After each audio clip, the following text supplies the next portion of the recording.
Welcome to part 2 of making tools for the gel plate. In part 1, I created 3 tools: a toilet paper roll with glue gun patterns on it, a cardboard stamp, and a stencil. If you haven't seen part 1 yet, click on the link on the screen. Okay, time to try out the new roller. So I'm going to put on a mix of the dioxazine purple, on this side, maybe a little transparent iron oxide over here. That's a little bit of a weaker color, so I have to put on a bit more paint.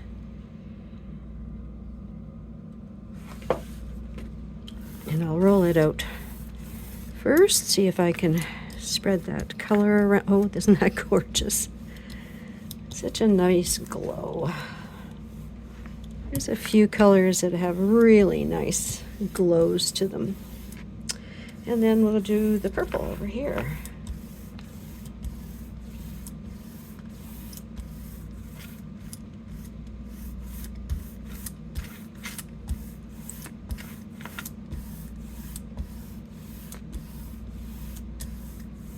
There we go.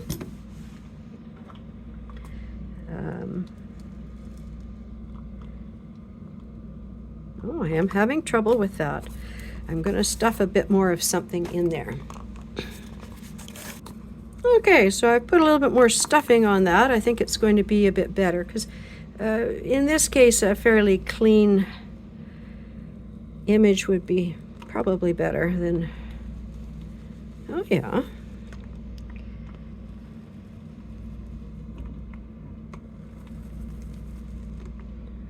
Well, it is quite interesting. Could have been straighter, but yeah.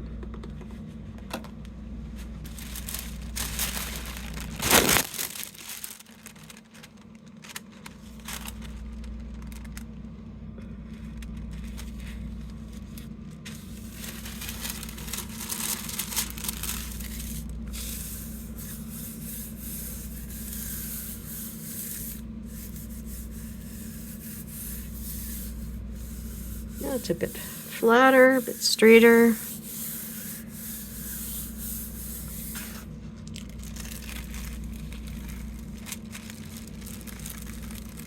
I quite like the middle bit. What I'm looking for is suggestive things that might kind of suggest forests in the background when I chunk them up into rectangular sections, for example. Let's see what the ghost is like.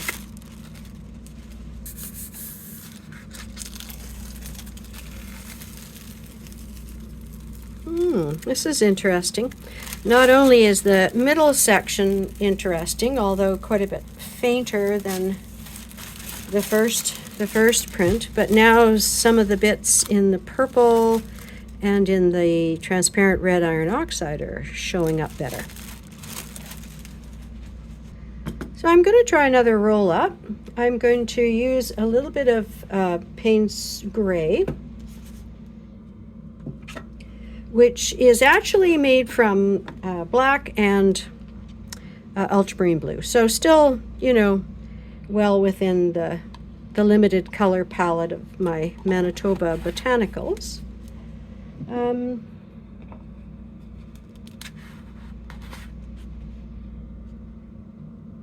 I think I'll do that with transparent red iron oxide.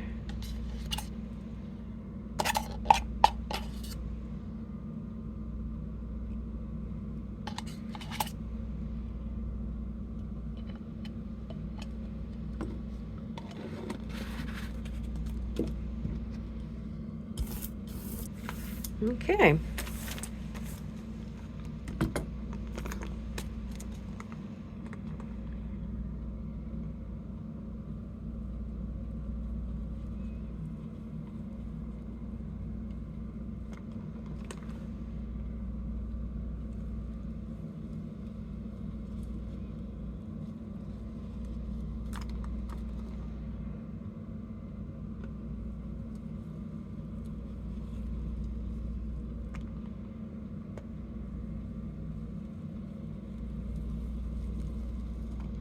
Now you'll notice that it gets fainter towards this end as the roller goes over it and discharges the paint. So possibly this direction might work better because you might get more of a coverage, but you never know what sort of delicate stuff that's going to tickle your interest from this side anyway.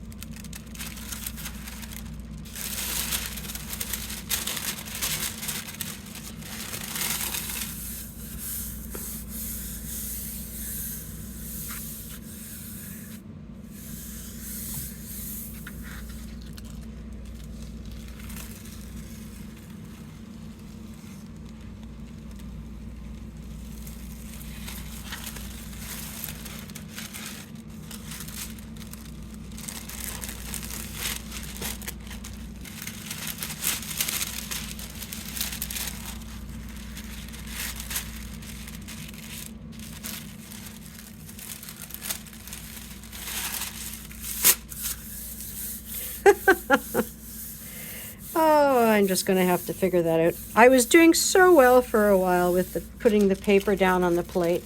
I think now I'm simply trying too hard.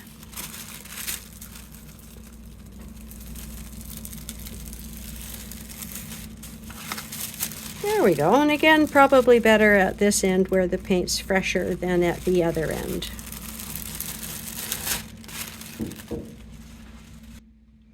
So this time I'm going to try rolling up and see what kind of result that gives me. This is simply Payne's Gray and transparent red iron oxide again.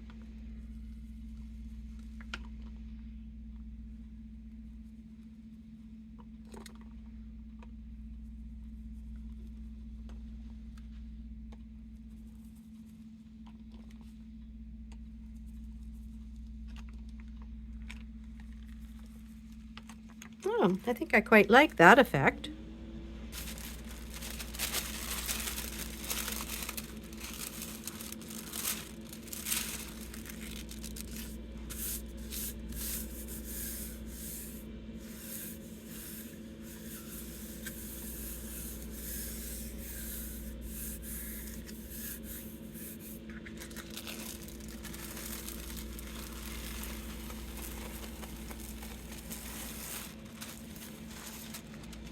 Yeah, I think that works out quite well.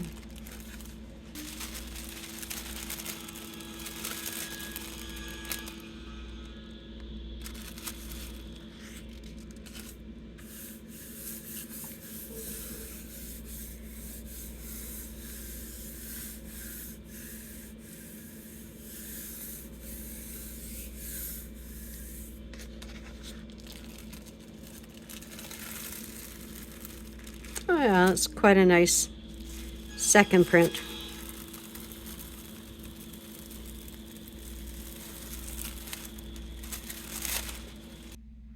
So I'm going to move on to the cardboard stamps now. So I'm just going to be rolling up on this side of the plate. The stamp's not that big.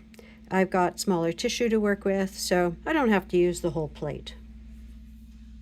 Now I think to start with, I'm going to use a little bit of the anthraquinone. It's not actually in the palette, my Manitoba palette.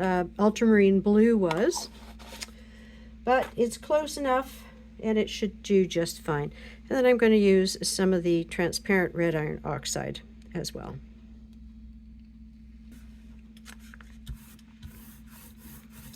Now it's interesting because of course one's called blue and one's called red, but if you mix the two of them together you actually get kind of a greenish color. And that's because both of them are biased towards yellow. So both the blue is biased towards yellow and the transparent red iron oxide is really more of an orange than a red. There we go. Okay. Now, using the cardboard stamp is terrifically simple. I actually have quite a lot of these. I've got circles. This one's kind of fun. Other ones. And I just keep on cutting more of these out. This one has given me some interesting prints that I've used in some of my collages. So, really not hard to do this. You basically just press it down.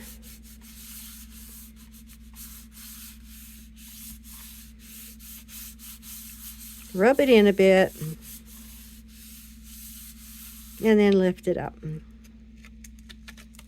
that's going to make quite an interesting pattern in the paint. So I'm going to do that again because I have a big enough piece of paper to do two. Once it's already gotten a bit painty, then sometimes they don't pull up quite as much. But if you let them dry, they will go back to pulling up quite a bit. Now, an option that you have when you lift this and it's full of paint is that you can put it down on the clean side of the plate. Again, give it a good rub and see what comes off. Now, sometimes you may have to build up a bit of paint on it first. It depends on how absorbent the cardboard is and how many times it's been used before. Oh, yes, that's quite delicate, but there's definitely an image there to capture. Now, because I did that and I sort of enlarged the surface, I'm going to have to use one of the bigger pieces of tissue that I have at hand so that I get that extra little bit. I do have some that's cut more for this size.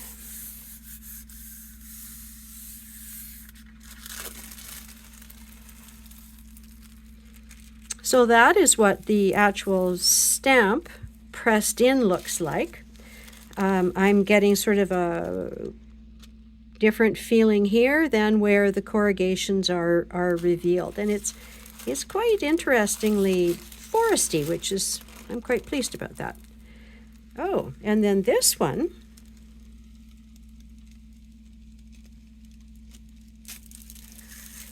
is quite interesting as well.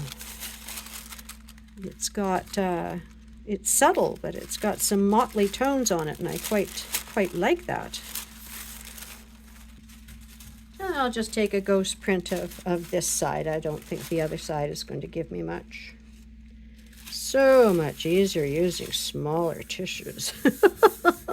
Quite easy to lay that down without messing it up. So this is a ghost of where we stamped into the paint with the cardboard stamp.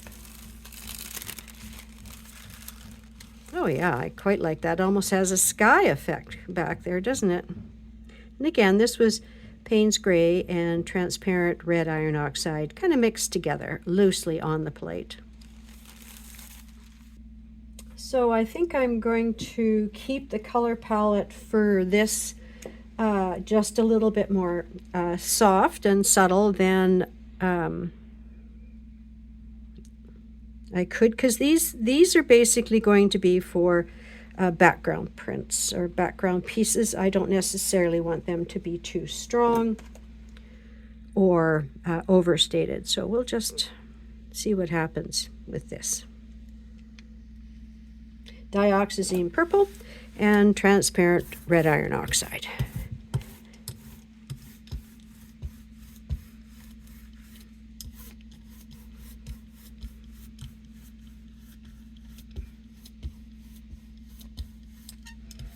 It's a little bit thicker than the previous roll-up.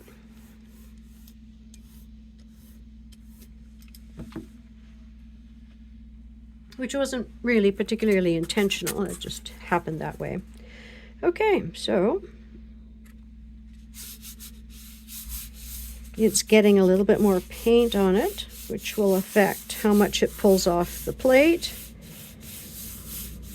But we may have enough paint to print an off cast of that twice. And again, the paint that I rolled this up with was a little thicker. Oh yeah.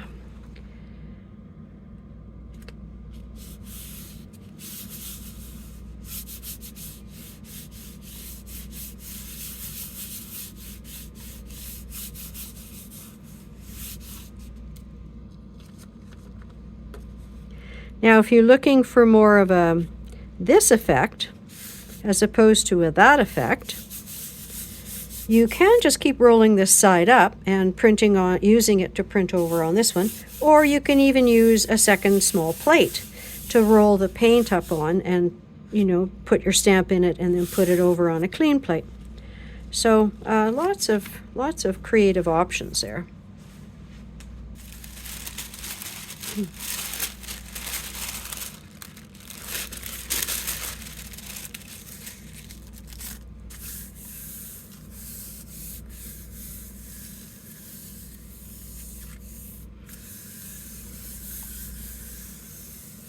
So this will be pretty strong over here because like I say, I did put quite a bit too much paint. Oh, aubergine. I like that. And like I say, that's quite strong, but lots of potential.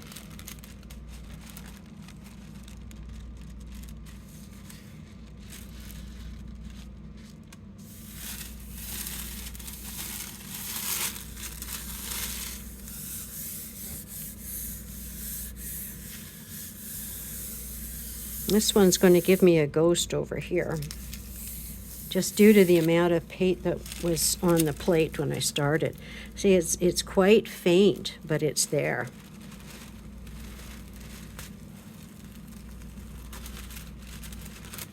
And those are very interesting segments as well. So this time I'm going to use a little bit of ultramarine blue.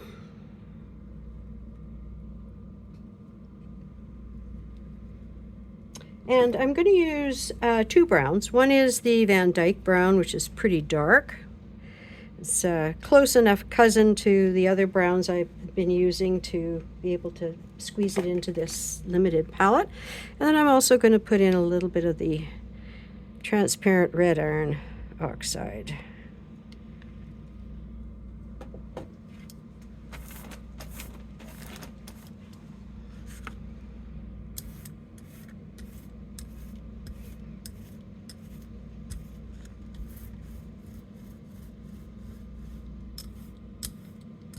I find when the tissue pulls the top layers of paint off the plate, the sort of the blobbiness of the way that I apply the paint to the surface of the plate is revealed, and I actually find that quite interesting. Okay, so same process on repeat.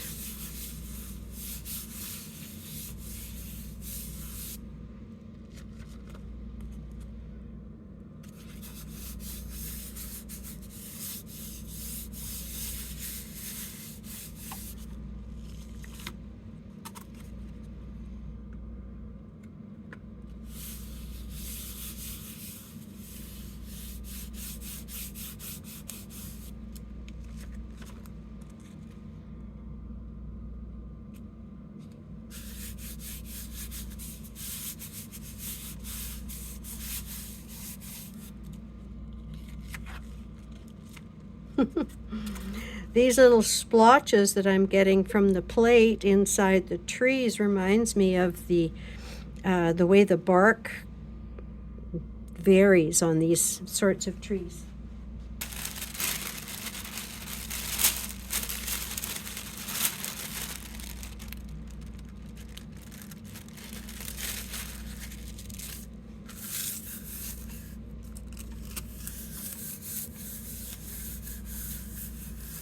This is very, very dark on this side. I think if you like the side where you stamp into the ink, probably a thinner coating of the ink would do better. I like this side. Oh, actually, now that I'm looking at it, I like that side too. Oh well, I'll just do the two sides with their own smaller tissues.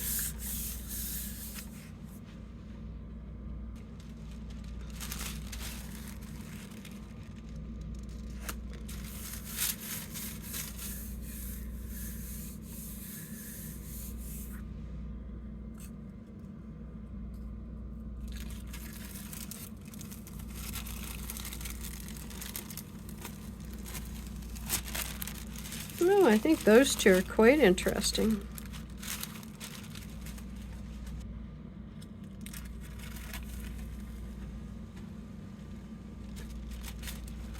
And I'm really surprised how much ultramarine is coming through there. Holy cow. Not as interesting now, but sometimes I find that I look back at these prints 6 months or in a year, and I just love something. So you can never tell. And I want to clean off the plate anyway, so I'm just going to take a third tissue, because that's a great way of just getting the excess paint off your plate, and sometimes you get a bonus. Oh yeah, you see, if I had a very predominantly need for ultramarine blue, see, that could just fit in perfectly with something. So now I'm going to move on to the cut stencils. So this will be a lot more like a botanical print. I'm going to roll up a little section of the plate and figure out how to put them on. I think I might just focus on 2 of them for right now. Put the little guy aside, and then I'm going to take the paint out of the negative areas, get negative prints, and then take the paint out of the positive areas. Okay, so an awful lot like using, this is actually technically not a stencil, this is technically called a mask. It's protecting the paint underneath it. It's very similar to the way I print the botanicals. And of course you can combine masks and stencils with each other, or with botanicals, or whatever. So I find that just with this kind of a stencil, just a good little finger press, get the edges crisped up a little bit. And this might be quite an interesting element, or even to take a chunk of it to use in my upcoming series, as it kind of implies something behind something that suggests trees. So yeah. Now at this point you could pull the stencils and do another print, but you would not have a lot of contrast. And this is one of the things that I do like about this golden open paint, is that you do get multiple pulls. You don't have to you know, hustle about and worry about getting the paint off the plate before it dries.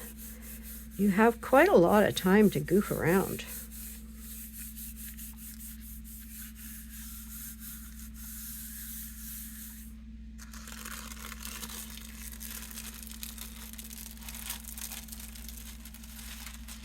So the color there is a little bit more delicate, still a nice contrast.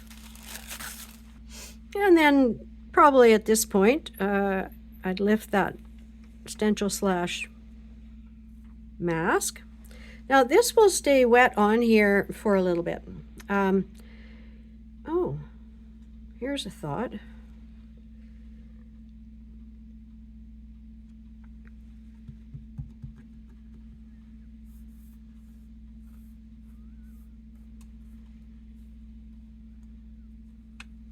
It's not transferring a lot.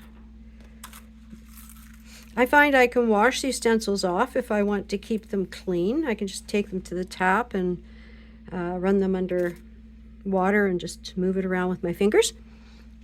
Or you can let it build up. It's not the end of the world if the color stays on the stencil, because I find it gives you kind of interesting results down the road.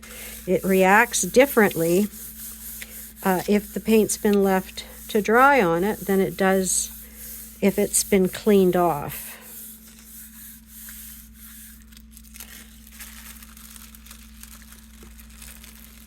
See, that was the cast off part. It wasn't a totally clean area on the plate, but oh yeah. And this is quite nice. This is kind of what I was hoping for in terms of how the stencil would look. And of course I wouldn't be using those pieces together. I would be cutting them up and using them as bits and pieces. Now there would be a ghost here to pull as well.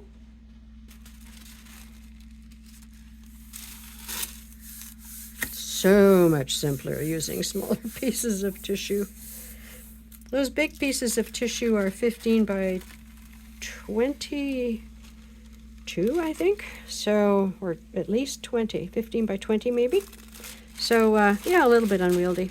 That's quite delicate. Could be interesting.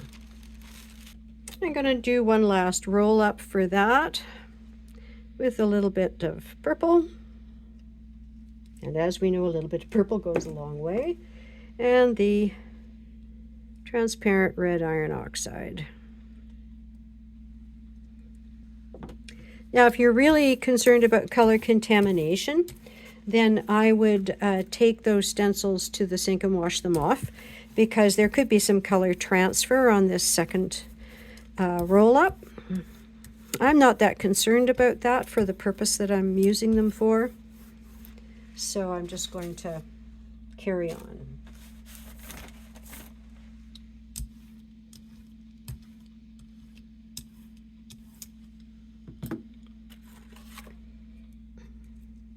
Jammy side down.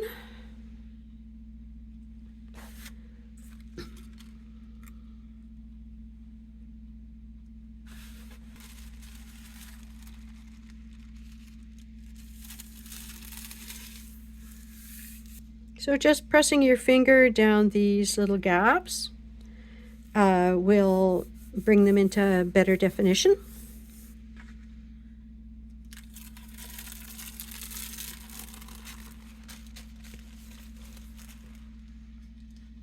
Whoops, kind of got away from me there.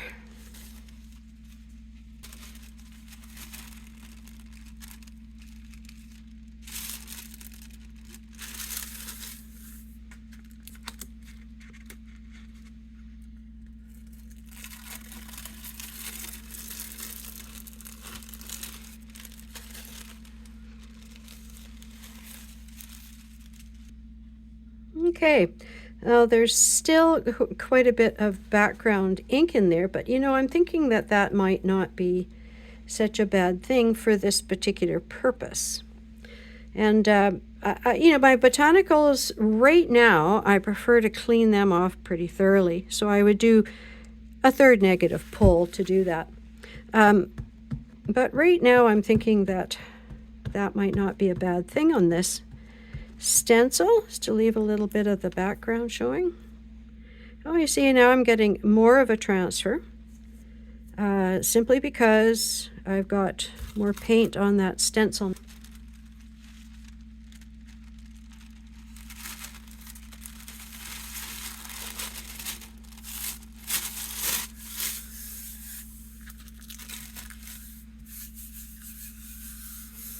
There we go. So I've got a bit more here on the off-print part. And I've got, oh, that's quite interesting, with that little bit of background that I left on that side. It's quite interesting.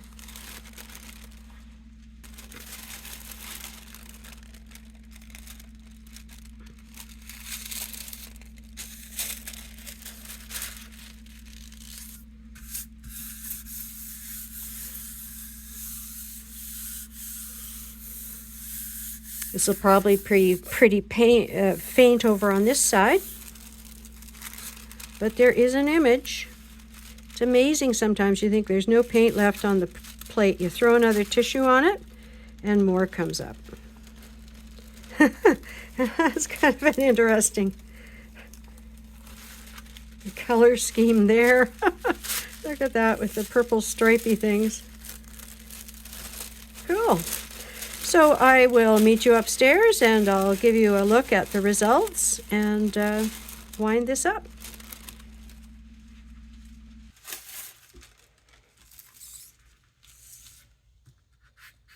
Here are some of the results from the toilet paper roll. This has got a very nice strong image over on this side. not quite as much detail over here.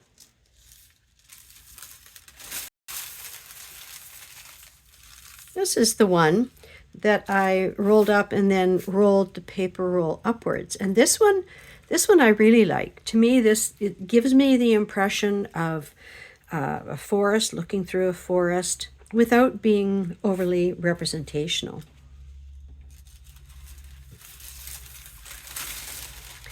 And then this one is the ghost print of that last one. And again, it's not as strong, but gives me some pieces that I might be able to work with.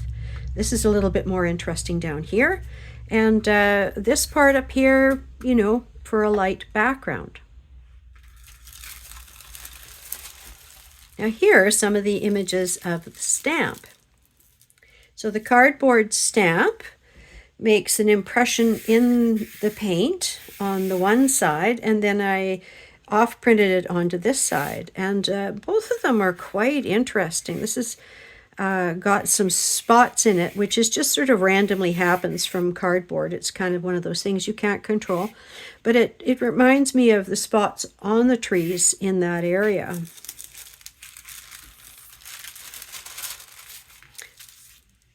This is the ghost print of that sheet. So after I pulled the first one, there's still paint on the plate. And it's got some very interesting mottled patterns here, which I quite like. And then on this side, there's just, it's fainter. It's less definition.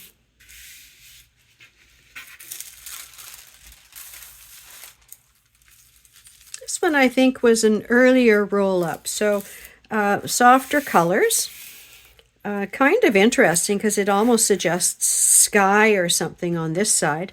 And then this, the plate had not had a lot of ink yet, so when I stamped it over here, it's a fairly light impression, but quite interesting. And by the way, all this stuff up here is just the ghost of what was on the plate before, because I hadn't really worried about cleaning it off. And sometimes that gives you some really interesting results, just not being too fastidious.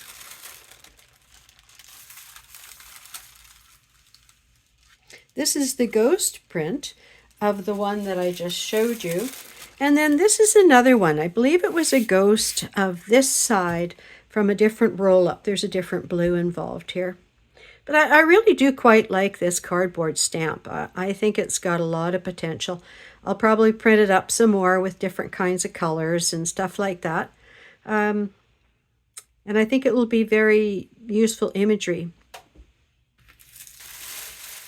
So the stencil, this is an example. I believe this was a second negative pull.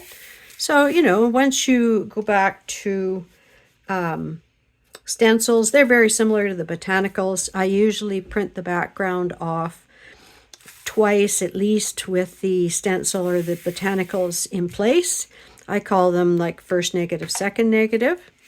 And the negatives are quite interesting with this type of a stencil. It's the white trees against some kind of an interesting background. This sheet was once I'd printed the backgrounds off and then lifted the stencils to create a positive print. So the paint that was left underneath the stencil was protected until I took it off and then printed this. And I had also tried taking this one and with paint on the back of it, because I just freshly lifted it up, putting it down over here. And that was also kind of interesting. In effect, I was using a stencil as a stamp. Now by this time, there was more paint on the back of my two little stencils. So after I'd taken off the background of this roll-up over here a couple of times, two negative prints, I lifted the stencils and then used them to stamp on the clean part of the plate. And I did that with both of them. And I quite like this little image. It's a little softer than this, a little more gentle with the white background. I quite like that. And then there was enough paint left on the plate to pull a ghost of that setup. So this is a ghost print of the positive trees and the stamp that I'd done previously to print over there. So all in all, I'm very pleased with these papers. For this series of paintings that mixed media work that I want to be able to do as a direct expression of my time in Manitoba.